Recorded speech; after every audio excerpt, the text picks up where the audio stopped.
we can defy the federal government to smoke marijuana, we can defy the federal government and save these babies.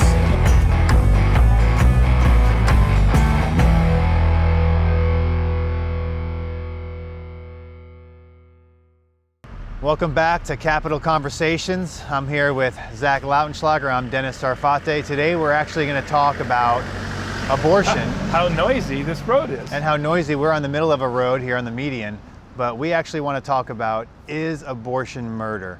And Zach, so I'm going to start off with you. Is abortion murder? That's a great question. Of course, the simple answer is yes. Yes, it is murder. If you believe that killing people is murder, then you have to believe that killing babies is murder. There is no moral or scientific argument against whether or not abortion is murder, against that concept. So science agrees, the Word of God agrees, the left actually agrees that people in the womb, no matter how small, from the moment of conception, are still people. Now, sure, there are leftists who will argue that point, but no, abortion is murder. And then, of course, the question is, well, how do you deal with it? That's a difficult question. It's acknowledged that there are a lot of nuances there, and we have to recognize that our court system is supposed to be able to deal with those nuances. We need to fix parts of our judicial system in America today. We still want to say that, some people want to say that we believe in the death penalty. I actually philosophically do. I believe that the death penalty is necessary in murder cases, for example, in clear cases of murder. The problem is that we don't require the correct standards of evidence. We don't require two witnesses, and therefore I oppose the death penalty as long as it is practiced in the way it's done today, in America today, without two witnesses to the act. So, or at least establishing every fact. And so that's part of the perspective there. What's your take on it? Well, yeah, we all have to come to the realization that if it's a life at conception, okay, well, we know what it's going to turn into. So if it's a baby and everyone can agree, yes, it's a baby in there, well, then you're ending its life. So however you want to put it, I mean, I guess you can say if I'm driving my car down the street and I accidentally swerve and hit a kid on a bike, is that murder? Well, no, it's an accidental murder, but someone died. He's dying. It's not homicide murder one, but there's justice should be done, right? There's the responsibility. When I see at the abortion mill what's going on in abortion, majority of the women are going in there knowing full and intact what's going on. It is heartbreaking. The other side of it is, are there some that are brought in there by the hand because their dad or their mom, boyfriend, husband? Yes. Under duress. Under duress, and I see that and in ignorance, but for the majority of it, it's not in ignorance. So, like you said with justice, how do you deal with it? Yeah. Well, you go to court. You have you go through the case is heard. Yeah, the case is heard by a judge, by its peers, and then there's a ruling. Right. We would expect a similar ruling, like on some of our bills that we've put in. It's equal justice under the law, equal protection under the law. If it's 2 to 5 years to murder someone, then you should get 2 to 5 years for killing your baby.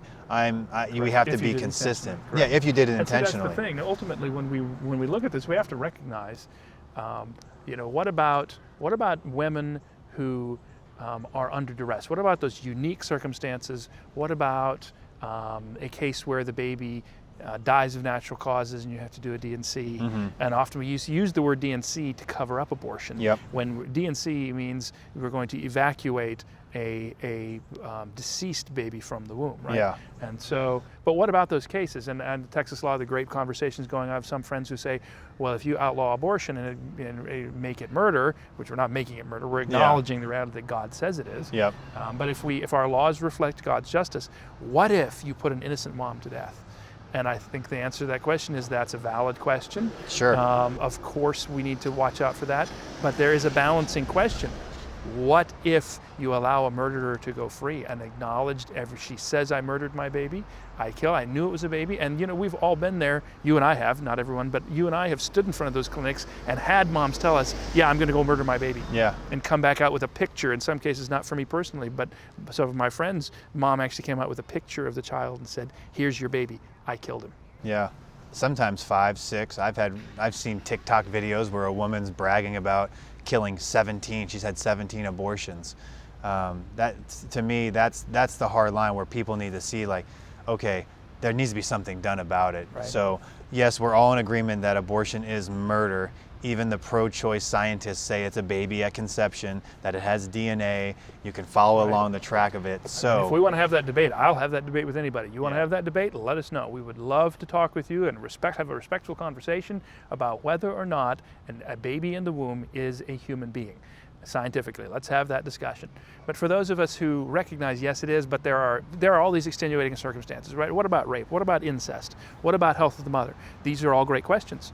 And there is not a law that has been proposed, we have never proposed it, that would lock up a woman for having a medical procedure in which the baby unfortunately died, but that was not the goal. Right, that was not the goal. The goal, we were trying to save the baby, we were trying to save the mother, and one of the patient died. Yeah. Okay, that happens. Yeah. That happens all the time. And that's not abortion. No. There is not a law on the books. There has never been a law on the books in America in which you could justly call that an abortion. Yeah. Now, can the law be applied unjustly? Of course. Of course it can. That's why we have a justice system, so that as much as possible we limit and constrict the ability of fallen sinful man to do unjust things, including fallen sinful men and women who hold a position of a judge, who sit on the bench, who are prosecuting or defending attorneys, the people who serve in those positions. So it is such a false argument to say, oh, well, if we outlaw abortion, then some innocent people will die. Yeah. Okay, hang on. So you're saying that it's better to just allow open season? Yeah. Do you agree that that's the case with murder? What if my child is inconvenient and it's bad for my mental health? What if I can't provide for that child who's 6? Yeah. Why is that different? How about 2? You know, people say, well, they're not fully developed. Have you ever seen an X-ray of a 2-year-old's hand? They don't have all the bones. That's right. They don't have all the muscles. There's a reason why a 2-year-old can't do things with their hands that an adult can do. Their hand doesn't function properly. They're not fully developed. So if it's a question of development, then why can't a mother strangle her child with a shoelace? Because the child is a problem or inconvenient. Yep. Why not? If it's okay to kill a child in the womb because that child was unfortunately the product of rape, which is a horrible situation, but we can't say that, well, we just don't have empathy. We don't have empathy for, wait a minute, you're saying that it's empathetic to kill someone. Yeah. That is what you're saying. Where's the empathy for the baby? Yeah. Yes, we need empathy, but you can't just focus on one party and say, oh, the poor mother. Sure, and the justice side of it is, I would say, the rapist deserves the What death about penalty. Yeah. He deserves the death empathy? penalty. What about empathy for that poor rapist? Yeah. I mean, there are people who make that argument. I'm Yeah. not making that argument. I say No. that's outrageous. I believe But that we're- rapist gets justice and he Correct. gets put to death. We're empathizing with the wrong person, Absolutely. potentially, right? And then again, that's the case.